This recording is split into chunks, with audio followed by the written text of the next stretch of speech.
O que é o caminho espiritual? O processo espiritual?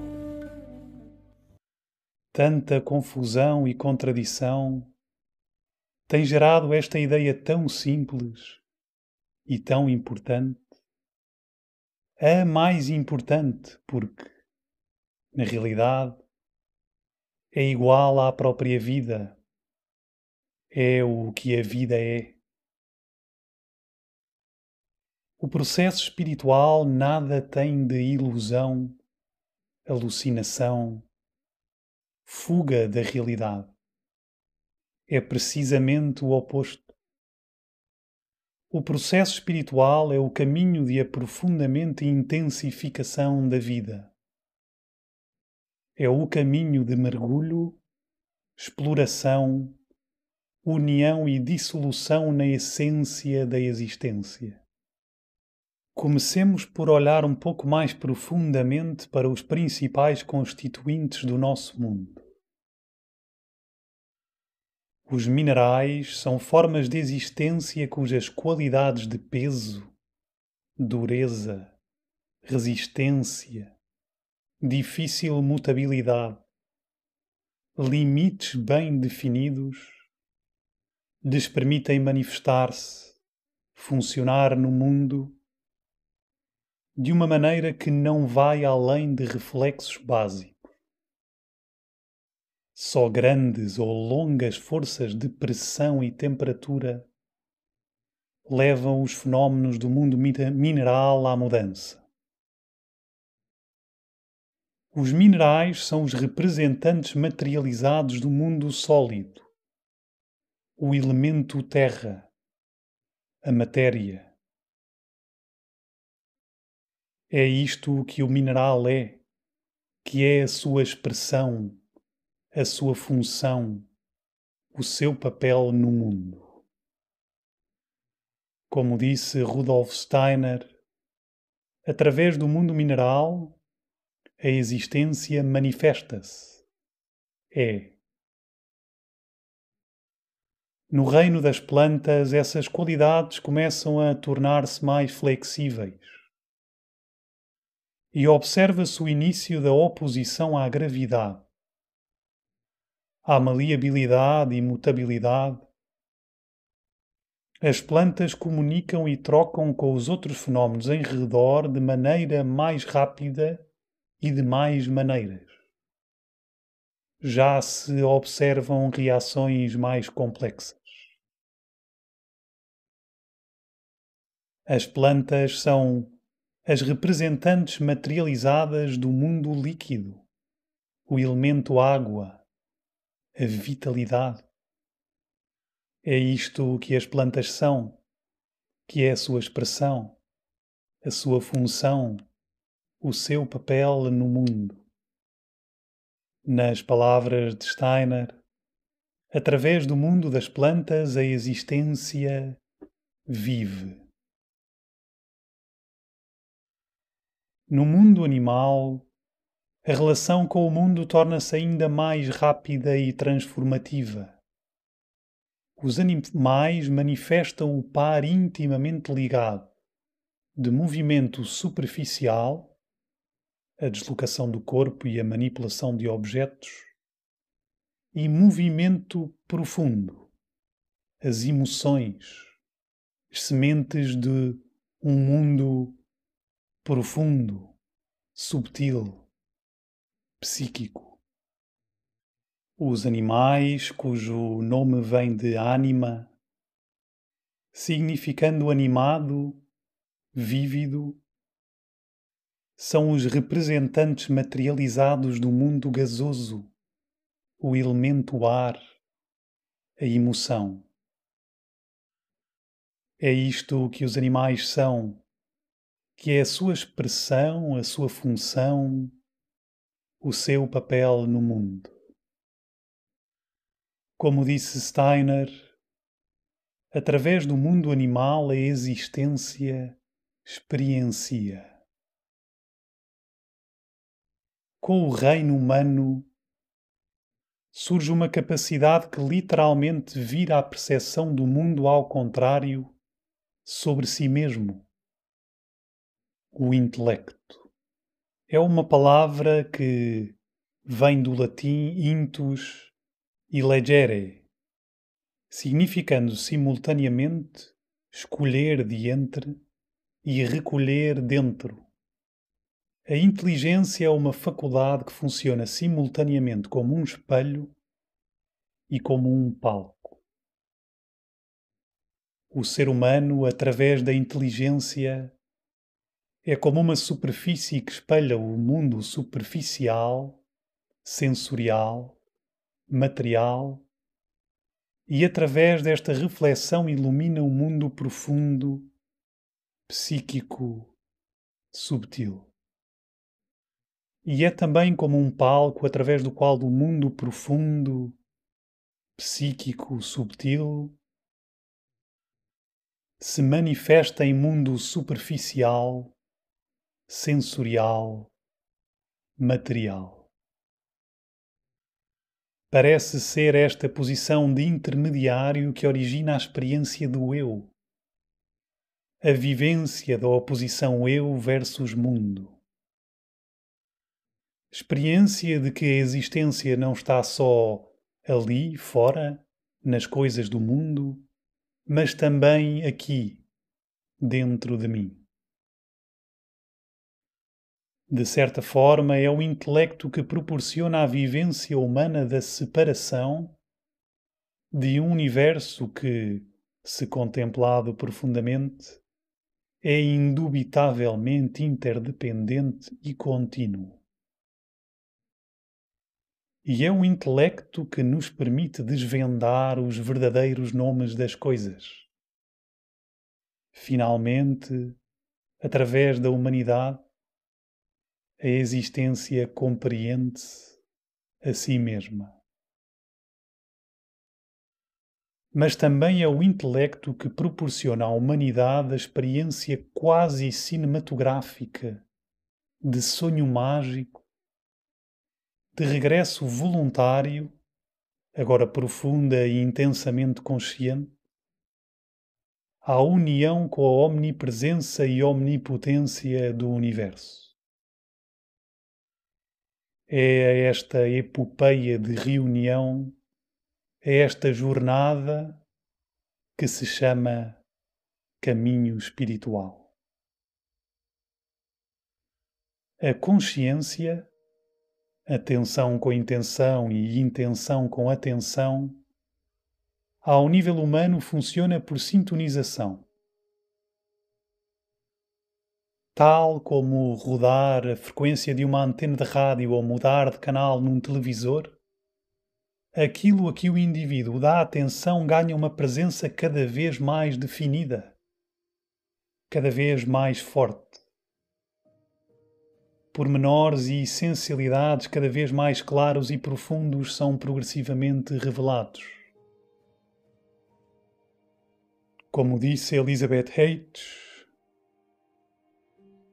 do observar passa-se ao sentir, do sentir chega-se ao ser. É assim que cada ser humano se vai vestindo daquilo que chamará personalidade, os pedaços do mundo com os quais se vai identificando, que vai acumulando.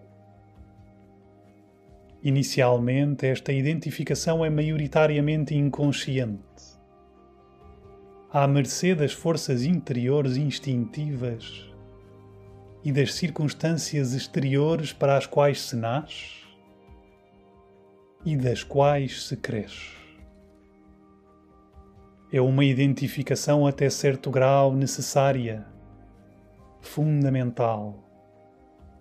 É o vestir-se de tendências instintivas de sobrevivência, de género, de características familiares, culturais e sociais, que oferece o veículo para a manifestação da individualidade no mundo. É a identificação com e cultivo de um género que cria as premissas para a união que permite a propagação da espécie. é a identificação com e cultivo de certas áreas de conhecimento e ação que permite, por exemplo, o exercício da medicina, agricultura, escrita, investigação científica, atividade artística. É a identificação com e o cultivo de certas ideias culturais que permite que toda a estrutura familiar, profissional, social se mova com esta ou aquela tendência. O condicionamento inconsciente é parte do fluxo natural da evolução da consciência. É uma condição fundamental para a existência materializada. Mas a transcendência do processo de identificação inconsciente também é parte natural e aparentemente inevitável da evolução da individualidade. Quando o intelecto se torna suficientemente desenvolvido e quando o impulso interior é suficientemente forte, seja porque a individualidade quer voar tão alto quanto a existência permita, ou porque o sofrimento é demasiado para continuar a suportar,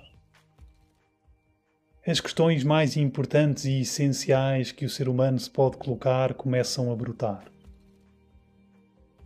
O que é isto, esta vida? O que é o eu? O que estou aqui a fazer? Como funciona o eu e como funciona o mundo? Porque ou o que é que me faz feliz ou porque e o que é que me faz sofrer? O que é que o eu e o que é que o mundo querem? Este é o ponto de viragem. A individualidade, a consciência, o centro do ser que realmente somos, entra em ruptura com o complexo, muitas vezes confuso e caótico, de identificações acumuladas a que chamamos personalidade. Pessoa. Esta palavra vem do grego persona, significando máscara, personagem, papel. O ser humano deixa de estar confortável com ser empurrado como uma folha por uma tempestade. Começa a investigar. Compreende que tem o poder de escolher. Dizer que não àquilo que não lhe serve, que talvez tenha sido, mas já não é funcional, que é tolo porque causa sofrimento ao próprio e ao mundo, e dizer que sim àquilo que é ideal, que o torna mais funcional, que é sábio porque traz alegria, verdade, bondade, elevação e beleza ao próprio e ao mundo. Progressivamente, as identificações mais superficiais e instintivas, inconscientemente adquiridas, vão sendo voluntariamente substituídas por outras cada vez mais profundas e conscientes, de acordo com os mais elevados ideais que a inteligência, o amor e o poder interior conseguem abraçar. O medo, a luta com o mundo, a defesa insustentável da ilusão do ego dissolvem-se para dar lugar à alegria, à harmonia, à cooperação com o universo que tudo cria, tudo sustenta, tudo transforma.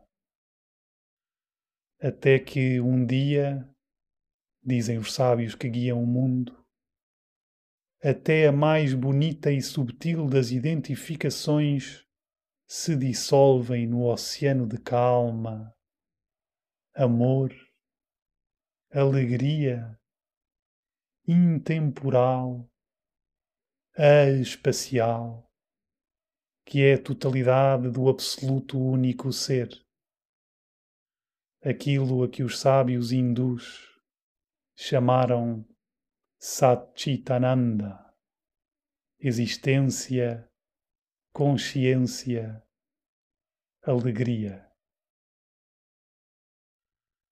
Trata-se simplesmente de reconhecer e libertar-nos dos pesos que já não são necessários. Trata-se de tornar a consciência mais subtil e intensa, vendo cada vez mais da espantosa magia que sempre esteve aqui, mas escapava aos olhos cegos. Trata-se de aprender e falar a linguagem da existência. Trata-se de aprender a voar. É este despertar da inteligência, é esta expansão da consciência, é este mergulhar voluntário cada vez mais profunda e intensamente na verdade e métodos, na estrutura e funções da existência e consciência da existência, é este tornar a vida cada vez mais real, elevada, boa e bela, a que se chama caminho espiritual. Quer o saibas, quer não, estás nele. Quer o saibas, quer não, ele está em ti. Quer o saibas, quer não, é o que tu és. O ser humano é a vida a viver o caminho espiritual. E nenhum ser humano deveria ter de abandonar a sua presente manifestação sem pelo menos vivenciar uma vez a luz elétrica transparente flutuante do inimaginável êxtase que nós sabemos, pela nossa própria autoridade, ser o seu verdadeiro ser. Há muitos métodos, muitas formas de caminhar. Têm sido procuradas e investigadas e delineadas pelos sábios desde que há registro humano. Têm sido transformadas e adequadas à era, cultura e necessidades individuais. Mas o arquétipo, a essência, é sempre a mesma.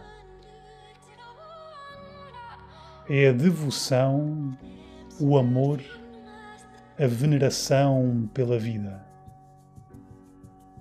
É a comunicação, a comunhão, com dimensões e seres cada vez mais vastos e profundos e subtis deste aparentemente infinito universo.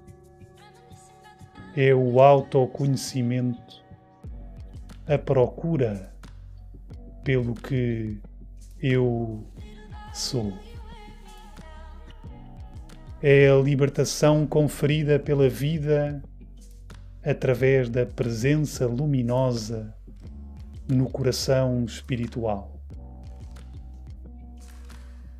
É o saber, aceitar e abraçar e deixar ser.